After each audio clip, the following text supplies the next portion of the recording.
Assalamualaikum warahmatullahi wabarakatuh. Halo everyone, perkenalkan saya Farida Zahra Alia dari Prodi Ilmu Keperawatan S1 tingkat 2D. Di sini saya akan menjelaskan mengenai penyebab dan pencegahan stunting di masa pandemi ini. Buat teman-teman, ada yang tahu nggak sih penyebab dari stunting sendiri itu apa? Dan bagaimana sih cara pencegahannya? Apalagi di masa pandemi ini. Kira-kira apa ya? Daripada bingung-bingung, langsung aja let's go, kita simak informasinya. Menurut penelitian Chandar Maweni tahun 2020, stunting merupakan permasalahan kesehatan yang menjadi prioritas untuk menciptakan sumber daya manusia yang berkualitas. Nah, stunting sendiri itu merupakan masalah kurangnya gizi kronis yang disebabkan oleh asupan gizi kurang dalam cukup waktu yang jangka lama akibat pemberian makanan yang tidak sesuai dengan kebutuhan gizinya. Nah, stunting itu bisa dimulai dari dalam kandungan atau janin dan dapat terlihat saat balita umur 2 tahun. Nah, untuk penyebabnya dari faktor stunting sendiri itu adalah berdasarkan penelitian tahun 2020, yang pertama adalah asupan kurangnya energi balita yang rendah. Di beberapa kota sebagian Indonesia mencapai sekitar 93,5%. Dan yang kedua adalah penyakit infeksi. Penyakit infeksi ini hampir meningkat juga seperti asupan kurangnya gizi pada balita, yaitu 80,6%.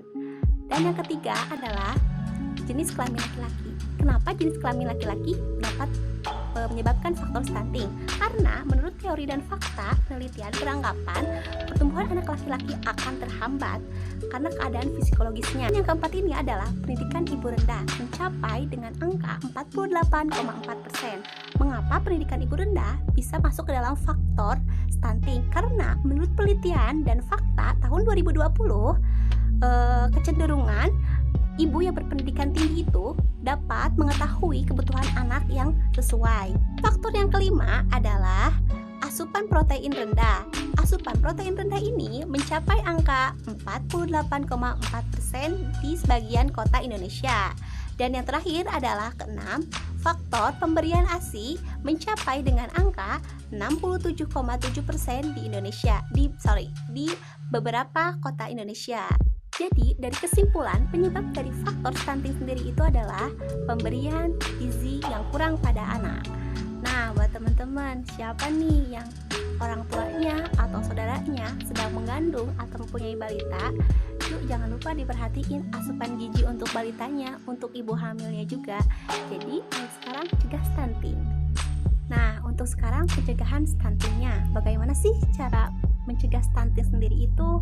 Pencegahan stunting dengan cara pemantauan gizi, pengukuran, penimbangan bayi dan balita yang dilakukan di posyandu.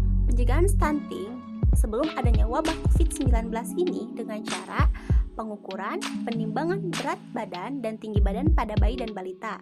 Nah, setelah bayi diukur, ditimbang, lalu diberi asupan makanan tambahan oleh posyandu. Nah, untuk pencegahan stunting di masa pandemi ini, yang paling berdampak yang pertama adalah program perbaikan gizi di masyarakat, seperti pemberian makanan, pemantauan makanan, sosialisasi kepada masyarakat yang masih awam mengenai penyakit stunting itu sendiri. Dan yang kedua adalah tidak menikah di usia dini. Nah, yang ketiga yaitu program pemberian non-tunai kepada masyarakat. Seperti apa program pemberian non-tunai kepada masyarakat itu? Seperti pemberian bibit sayuran, buah-buahan, ikan, dan ayam. Nah, untuk yang keempatnya ini menyosialisasikan pola asuh anak dari anak dalam kandungan sampai anak berusia 2 tahun. Dan untuk yang kelima ini adalah program menanam tanaman sebagai solusi untuk pemenuhan gizi atau pemberian gizi dalam jangka waktu yang pendek.